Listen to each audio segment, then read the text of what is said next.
but survived. All said and done, I finished that in 87 days, 21, 22, 56 seconds, and finished that. So that was another big lesson that I learned, you got to dream big. Don't be worried, whatever you do. Maybe you've done like 10K or something. Just go out and do it. There are multitude of reports and training plans out there, how to do something, but nothing is going to happen until you do it. So just go and do it. Worst case, if you don't do it, that's fine.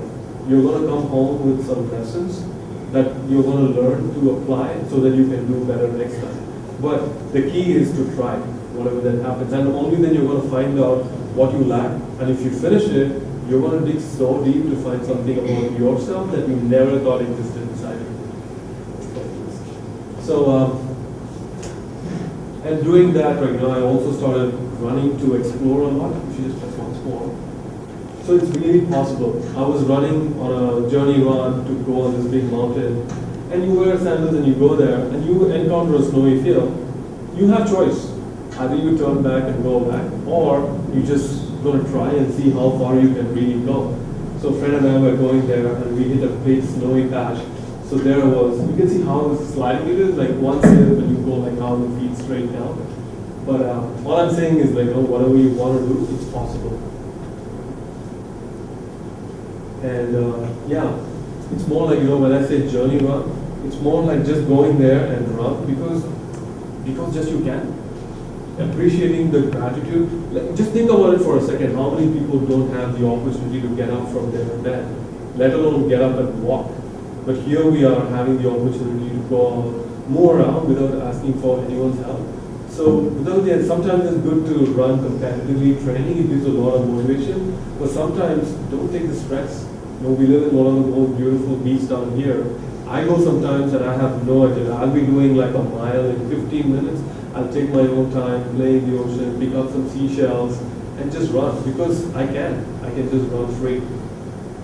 Next slide, please.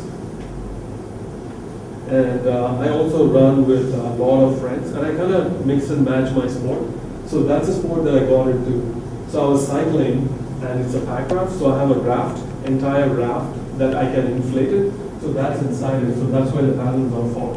So we cycle 15 kilometers to the top of this mountain, take the bicycle, hide it in the bush, then take the inflatable raft, completely inflate it, throw it in the river, float all the way down until whatever level you can.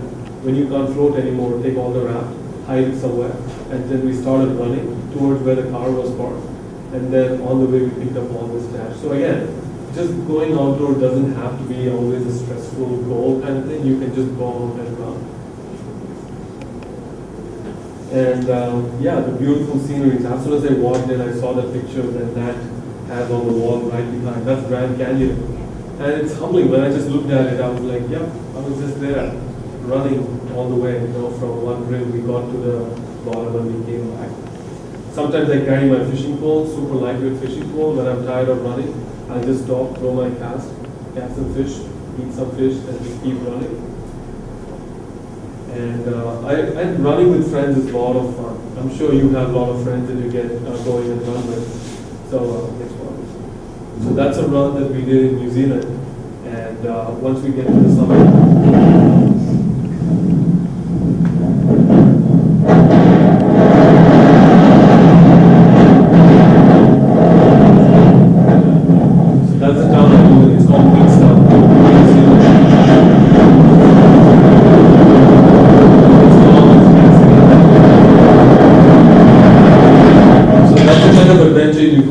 just go. No agenda, nothing. You just go and explore all these places. And this was just a recent trip last week. We went on a big run in Trinity Alps. We got there and I get the craziest ideas sometimes to do some crazy things. You'll see now. That's a frozen lake. Oh no. Wow. I just asked my friend, what do you think? She said, are you thinking what I'm thinking? I'm like, yeah, okay, let's just do this. So during a run, we just went on a hike, went for a run, and just jumped into this frozen lake. It doesn't have to be a stressful thing. Running is fun. That's why you go out there and do it. And like I said, I'm very minimalist at heart. I live in California. I was in California for the last 3 months. Pretty much that's all my stuff that I was having in California. So I carry my bike everywhere. I'm on a train. As soon as I get down, I don't have to pay $5, $6 for another bus to go somewhere. I don't have to pay for Uber or anything. I just go on my bicycle and I carry my lightweight backpack everywhere. That's all your questions about. That's pretty much all I carry when I go on an adventure run. A lightweight vest with two bottles that I can carry. A layer like this, a long sleeve, a short sleeve, maybe a downproof or like a wind jacket, and that's pretty much all I carry. So running light really helps because you can go farther and you can be more free. I mean, you're not a mule, you're not a donkey, you don't have to carry all this comfort in your back. Why suffer? Instead, let go of a little bit of comfort and you can go long distances. And it's more like embracing that comfort so that you can go long and see all these beautiful places. And sometimes, that's one of the trails. You go on the side of a mountain. That's the trail. If I let go of whatever I'm holding, I go 2,000 feet straight down to nothing. And the places that you take, when you go running, that's in Yosemite Valley, in Yosemite National Park, California. That's in Half Dome, Redwood National Park, running like 3,000 years old trees everywhere. So I'm totally free, not even a shirt. Took off, put it in a bicycle, and just took off running. And I get to stay in some really exotic places. I call it my billion-star hotel. That's when I sleep under the stars in all these places. And during this trip, I just found that happiness is really cheap. You don't have to have a lot of money to go on these adventure runs. It's just you have enough peanut butter or whatever you like in your tummy, and you just take off and go how far you can go. And that's why I always tell people, a lot of people ask me, like, I want to do what you're doing, how can I do it? It's not about what you want, what you need to sort out to do something, but you have to leave somewhere to go somewhere. You can't be sitting at one place and imagine about all these things. You can't be like, I ran a marathon, I want to experience what it is like to finish a marathon. You can keep thinking, dreaming. Dreaming is the easiest part. Everyone can dream because we all have dreams. But how you turn into goals is the important part. For that, you have to leave where you are to go somewhere. And after the New Zealand run, I wanted to do something different, and I was thinking what I can do. How many of you have seen a tandem bike, a tandem bicycle? So it's a bicycle made for two people. So my last adventure, which I did this year, was I went back to New Zealand and I rode the entire distance, 3,330 kilometers, by riding a tandem bicycle, by picking up random strangers along the way. So let's say I see you, Suresh, you're walking on the road. I'll just come and say, hey, my name is Naresh, who are you? Oh, Suresh, I'm doing this adventure, can you help me?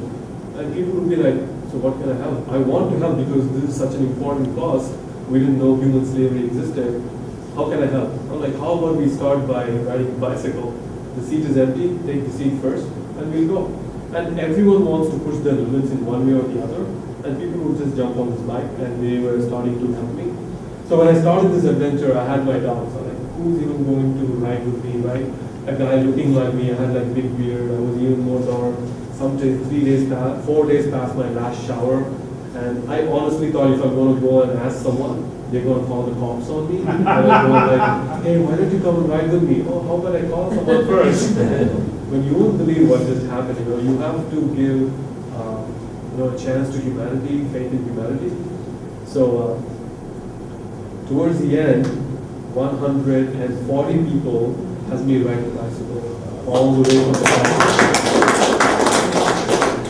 Even the puppy dog. This old lady was walking on the side of the road, and I said, would you like to help me? Yeah, this is awesome, I want to help, but what about my puppy? Don't worry, I'll take the puppy, you sit in the back. So yeah, I kept the puppy in the front, and she sat in the back, and we went for a beautiful ride across.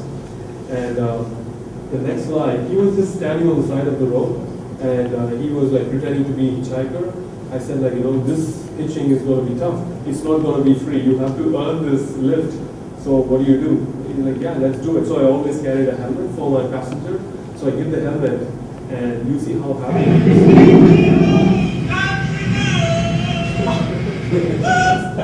is. I'm like 65 years old, having the best time of his life on a bicycle, riding this awesome, going on this amazing adventure. And I slept on the side of the road, but it took 55 days. I was on the road for 55 days, but I cycled for 35 days.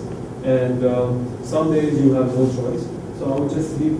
I had everything on me, a bivouac, my bicycle, and with a scenery like that, I don't need to pay for any hotel. I have a 3-star hotel to sleep. And towards the end, so that was the goal. So our goal was to raise $20,000, and we ended up raising $55,000.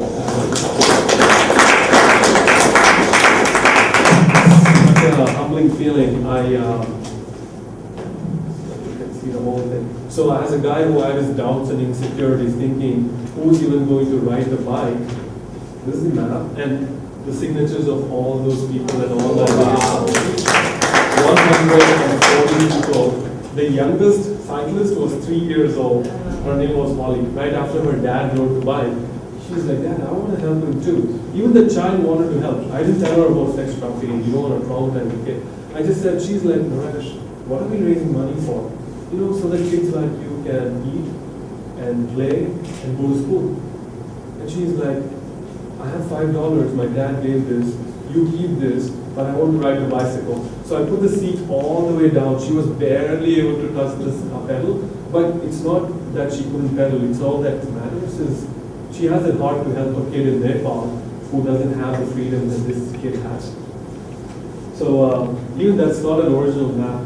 I was selling 55,000 because I was speaking to a group like this in Auckland, and when I just showed this map, you won't believe someone from the crowd got up and said, I'll give $4,000 for that map in charity. I'll give $4,000 in charity, just give me that map. I'm like, the map is yours. Because 40 kids can go to school who have been rescued from the sex brokers. They get a good life. This is just a $4 map, take it. So I took a photocopy of it to show it to you all.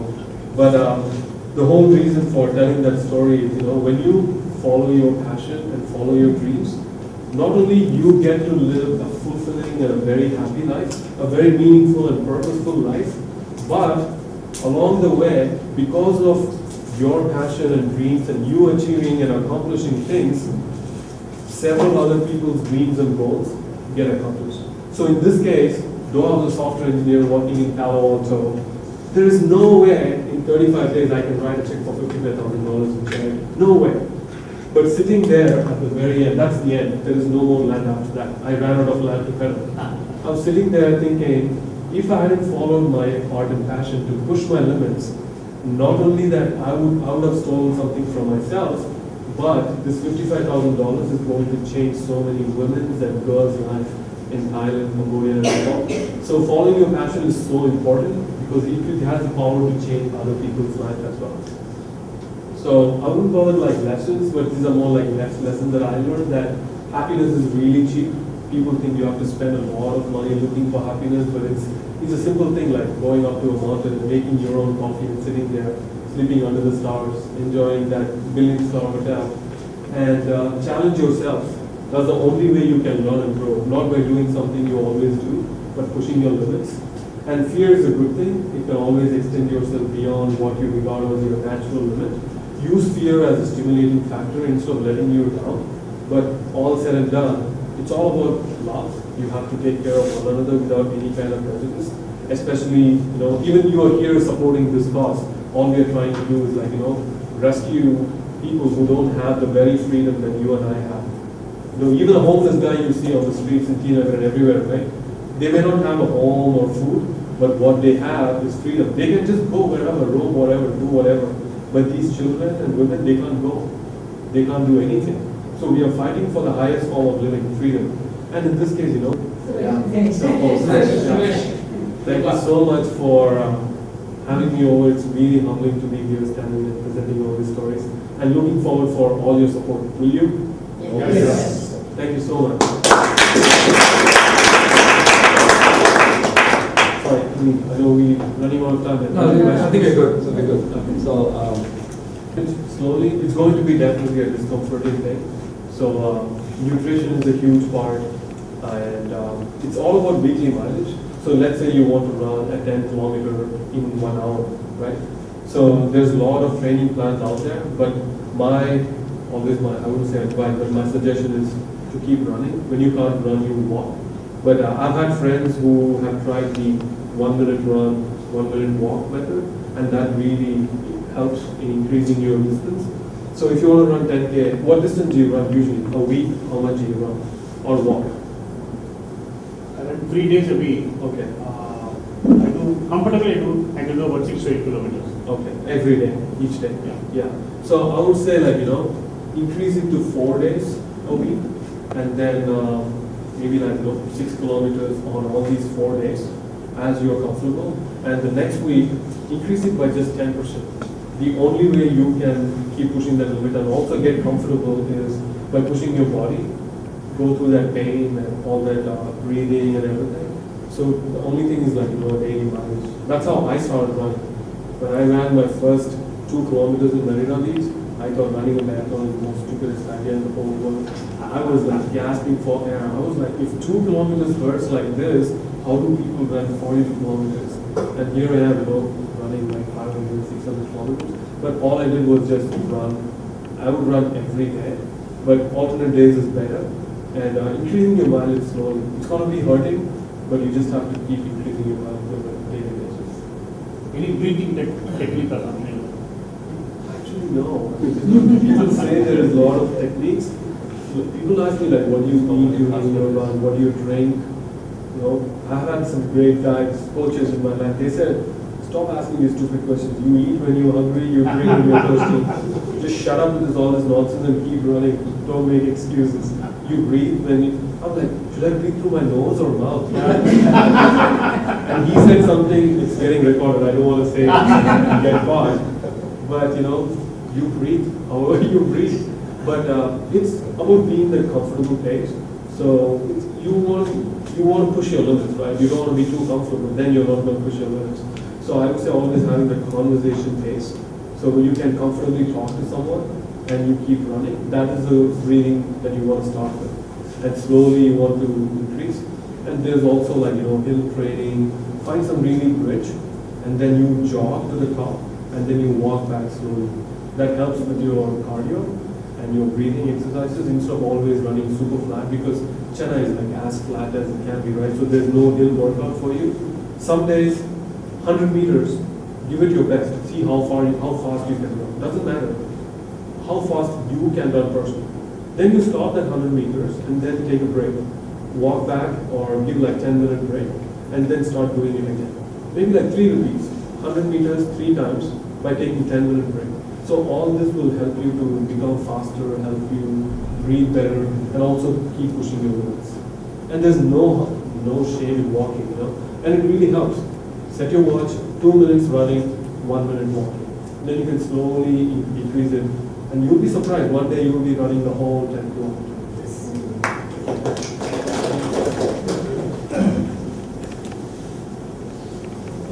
Say your name and then My name is Raja. Part of the Portal Dreamers. Cool. Is it good to do barefoot running in place like Chennai? Good question. I wouldn't go completely barefoot. Sandals are okay, but even in some places, I wouldn't recommend. Not because of your injuries to feet, like you're stepping on something, but it's how dirty it is. Some places you don't want to go home and carry some infections and stuff. But I would say most of the places is perfectly fine. Nat is also wearing the same sandals. Bedrock. And in Chennai, yeah, absolutely no problem. Most of the places. But if it rains, I would not recommend, because you don't know where you're going to step. You don't know what you are going to step on. So I would definitely recommend shoes.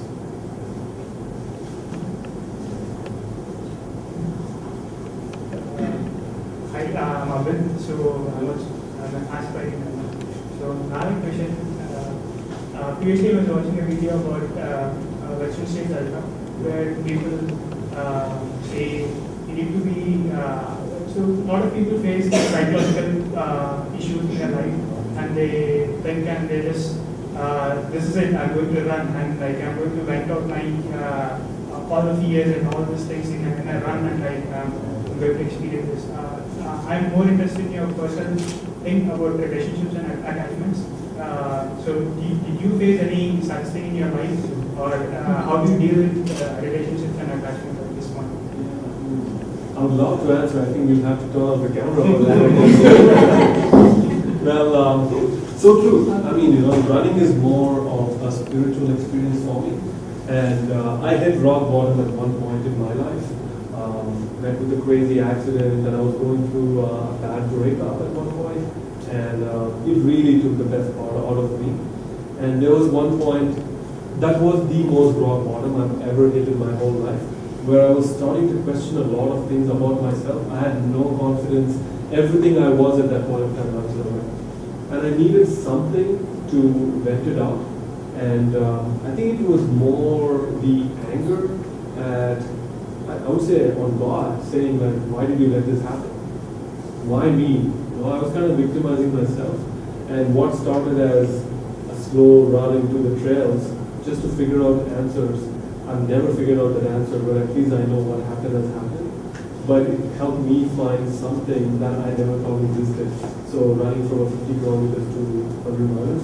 So personally also, I've had friends who lost their kids for cancer, and running is a way that they deal with all that stuff. Some people are not the kind who goes and request the help of a whiskey or a good friend, they take up on the trail. So it's definitely a spiritual practice. I would say running definitely helps to clear out most of the stuff that you don't know answers to. It really helps.